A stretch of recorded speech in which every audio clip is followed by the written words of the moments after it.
Presiden Prabowo Subianto menerima 6 pemimpin redaksi media nasional di kediamannya di Hambalang, Jawa Barat pada Minggu 6 April tahun 2025.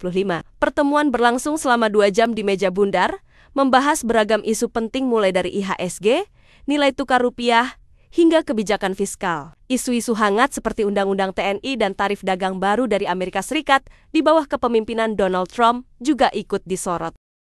Selain itu, capaian 150 hari pemerintahan Prabowo Gibran turut dievaluasi, termasuk pelaksanaan program makan bergizi gratis dan kondisi harga BBM serta bahan pokok yang relatif stabil selama Ramadan dan Lebaran. Yang pasti kesempatan untuk bisa berbincang, bertanya langsung dengan orang nomor 1 di negeri ini, dengan Presiden, itu kesempatan yang berharga untuk siapapun, terutama untuk media. Jurnalis kan selalu berusaha untuk mendapatkan konfirmasi informasi sumber A1, orang nomor 1. Dan karenanya ketika kemudian saya dilibatkan untuk juga terlibat dalam wawancara bersama 6 jurnalis yang lainnya, ini kesempatan yang berharga, yang kemudian tadi kita lihat waktu yang diberikan juga sangat generous begitu ya. Waktu rekaman dari mulai jam 9 pagi sampai hampir jam 1 siang.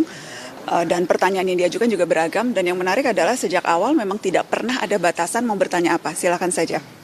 Jadi yang diatur hanya kurang lebih mekanisme formatnya. Karena kan memang ada 6 wartawan, 1 moderator dari TVRI.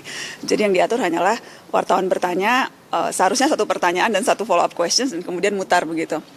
Tapi kemudian dalam perkembangannya kita juga lihat Pak Presiden tidak keberatan ketika kita juga mengajukan pertanyaan-pertanyaan follow up yang lain. Seperti ketika misalnya saya bertanya soal RUU Polri, walaupun moderator kerap berusaha memotong begitu ya, tapi kemudian Pak Prabowo malah justru tidak apa-apa, silakan bertanya saja. Karena memang saya merasa sayang kesempatannya ketika kita mengkonfirmasi isu yang penting dan tidak mendapat jawaban tuntas, padahal yang kita tanyakan langsung orang nomor 1 di negeri ini. Jadi itu yang membuat saya kemudian juga merasa bisa bertanya follow up questions yang lebih mendalam.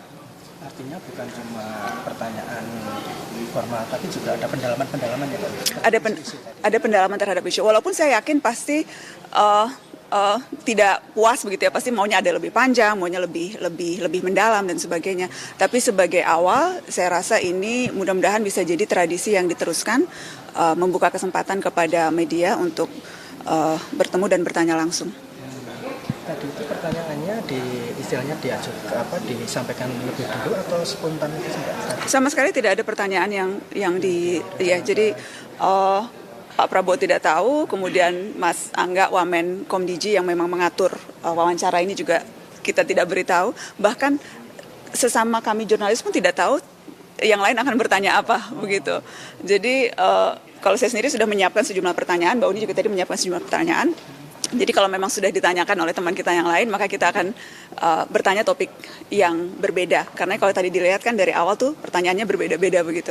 Karena ya memang di awal kesepakatan antar jurnalis adalah ya kalau sudah ditanyakan, ya mari move on ke pertanyaan yang lain. Karena kan ada begitu banyak isu nih di negeri ini, dan kesempatan untuk bertanya juga kesempatan yang tidak sering-sering banget begitu. Jadi ya sebisa mungkin diversifikasi pertanyaan, dan rasanya itu yang memang terjadi pada saat tadi kita wawancara Pak Presiden. Pertanyaannya beragam, dari mulai demonstrasi Undang-Undang TNI, kemudian bagaimana proses partisipasi publik yang minim di proses legislasi, RUU Polri, bagaimana melihat Polri, kemudian juga tadi soal ekonomi, soal Presiden Trump dan tarif.